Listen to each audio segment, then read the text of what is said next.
there are so many things to talk about, but I would like to mention something that concerns Turkey as well. This is the situation in Nagorno-Karabakh. The Russians, Putin, sent 2,000 soldiers to maintain the peace in Nagorno-Karabakh. And it's a good thing, with the approval of, with the agreement of the Azeri government, the government of the Armenian government, and of President Erdogan. This is a good thing. The agreement was not signed by Turkey. It was a good thing not to do it, but Turkey is still there, and relation with Russia will develop even more and get better between Turkey and Russia. Whatever, let's hope peace will go back to the area. I have said it before, and I say it again. Stalin made a big mistake creating the manner in the, separating part of Azerbaijan from the rest of Azerbaijan. All this question was Armenia. Anyway, everyone is paying for it. The Armenian people, the Azeri people, and so forth. Whatever. I think after all this terrible situation, it was extremists, Armenian extremists, caused a big problem, and who is paying for this? So many people died. Many were Azeris, many civilians, many Armenians, most of them innocent people, not fighters. Anyway, officially they lost a few thousand men. I forgot the exact number, but it seemed the Armenian army lost 2,000 men, it seems, or something, I don't know. Whatever, this is a tragedy, and I hope peace will go back to the area. The extremists that are trying to talk to the president of Armenia, who agrees with peace, they want to topple him. And there is something that has to be clear. These extremists, who is pushing them, who is behind, I don't know. But if the war goes on, the Azeris will win, and all these extremists will be exterminated, and many Armenian innocents, or Armenians, I don't mean internationals, but Armenian as a people. They have been there for thousands of years, before anybody else, before the Azeris, and before the Russians, and for everybody. Don't forget that Armenia plays a historical role. The main religion in the world, in numbers, not in quality, but in numbers, is the Christian religions. The religion was in Torah. And the first Christian religion was made by the Armenians. Let's not forget. The first Christian religion was made by the Armenians. So, they brought it to history. And what is the result? It's a mess, a complete mess. The dissolution of the Soviet Union created problems everywhere. In the Caucasus, in Chechnya, there were so many problems until the son of the main religious man, the main Chechen leader, was assassinated. His son took over and put order in the area. He's a tough guy, a lot of killing. All right, he'll fight with the weapons, and he fights back. He wins, because most of the people are with him, and Russia is with him. And he's not a Russian agent, and he continues. Now, going back to Armenia, let us pray for peace. Let us pray for peace. We should not forget there are Armenians everywhere, Russian Armenians, there are in Azerbaijan, many Armenians for a long time, and they live in peace with everybody else. Why create this problem? Why create this problem? Who is behind this? I wonder, who is pushing this people to make this? It is unbelievable. And the poor Armenian people are paying for it. And even innocent people from Azerbaijan. The Azeri soldiers who die, they are not criminals. They are not imperialists. They are not traitors. They defend their homeland as well. Even if they came to that area thousands of years as Armenians, but they have historical rights. Whatever. They were living in peace, the Azeris and the Armenians, until recently. And the question goes on, who is behind this? I wonder, I wonder. One thing of the Israelis, but the Israelis are not appear to be supporting the Azeri government. They are selling weapons to them, put quality weapons. We don't know what is going on.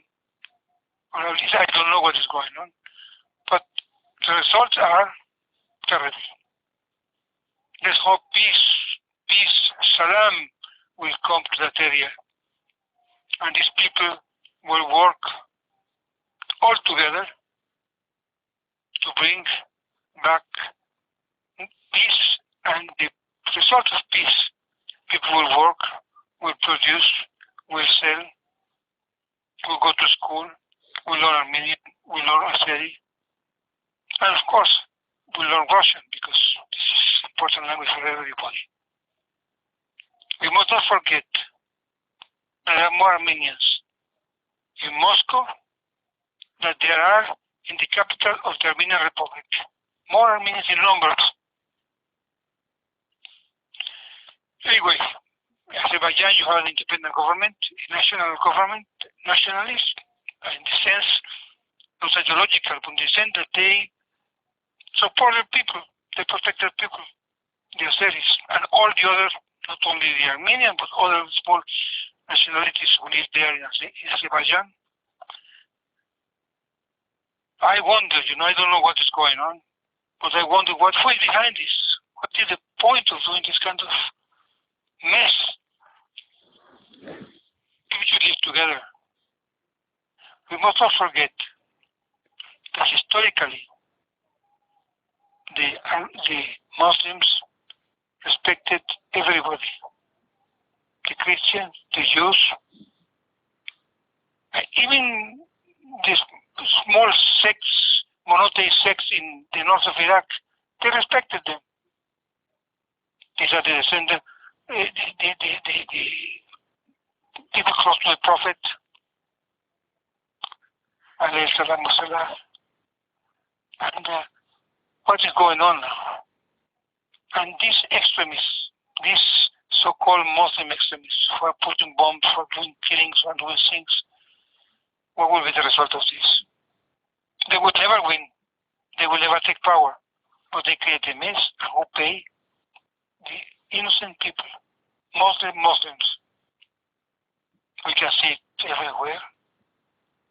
The traitors who occupy Mecca, of Jewish origin, they're making a mess.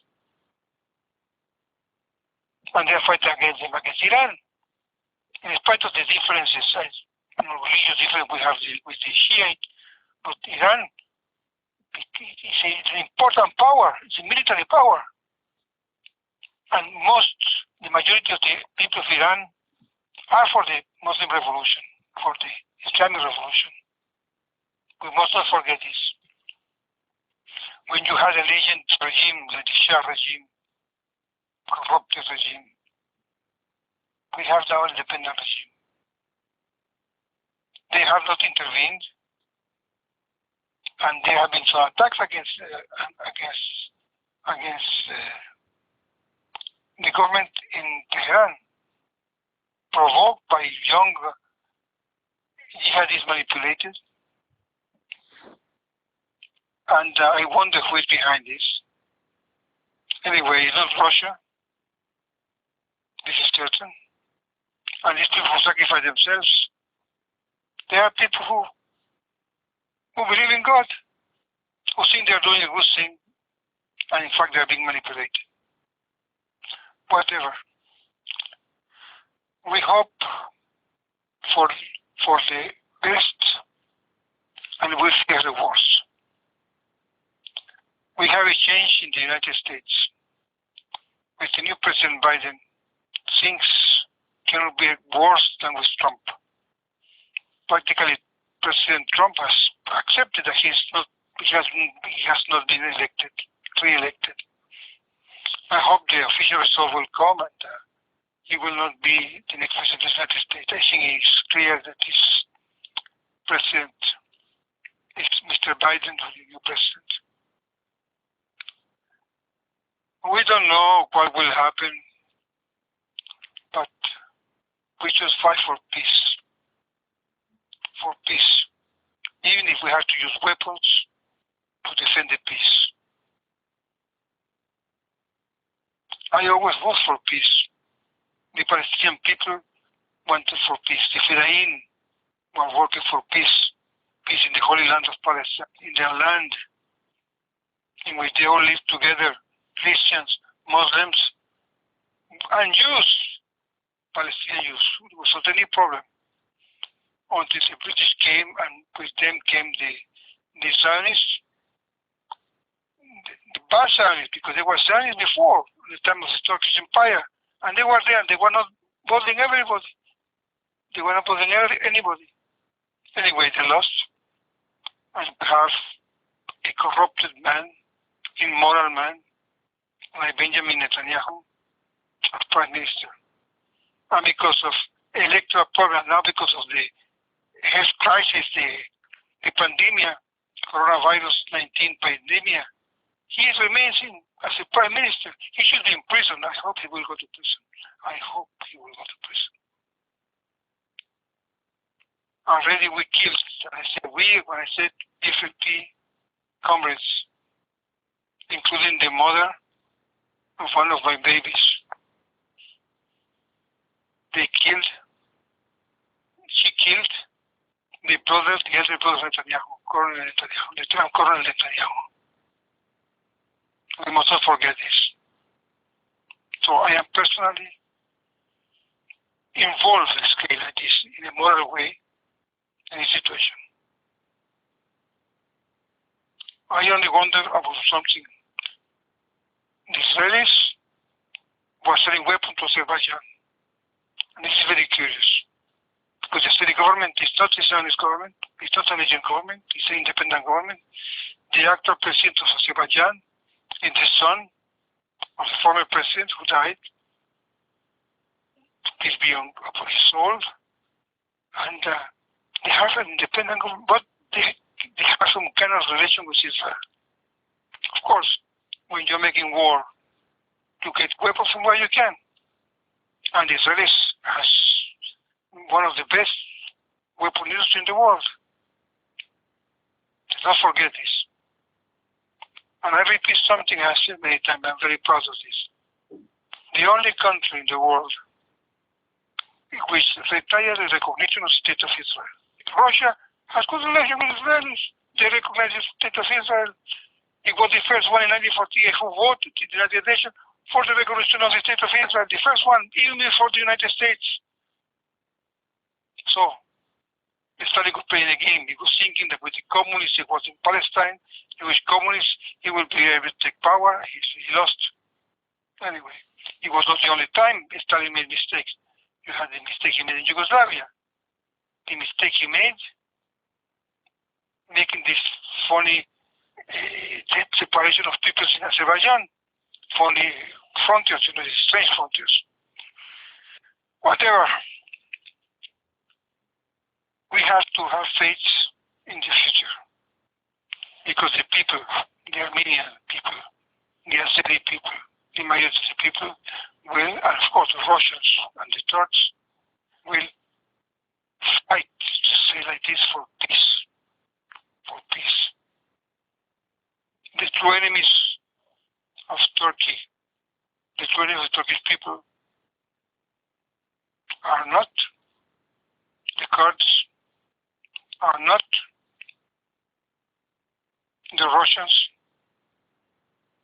are not the neighboring countries, not Iran, with whom they have good relations, and not the Arabs. The enemies are the infiltrated so-called Muslims that in fact are enemy agents. Already the Gulen people have been put in prison, expelled.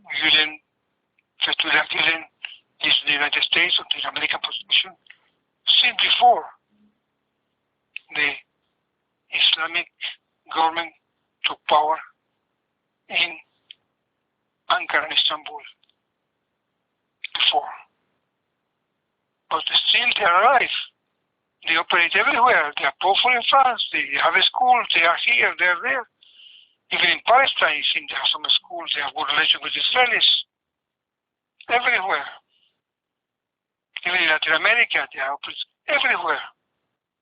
So the fight is not on. It's just beginning.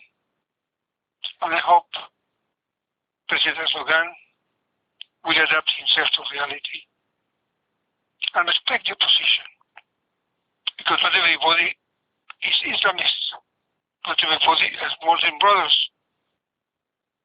And in Turkey, you have these people who are respectful of Turkish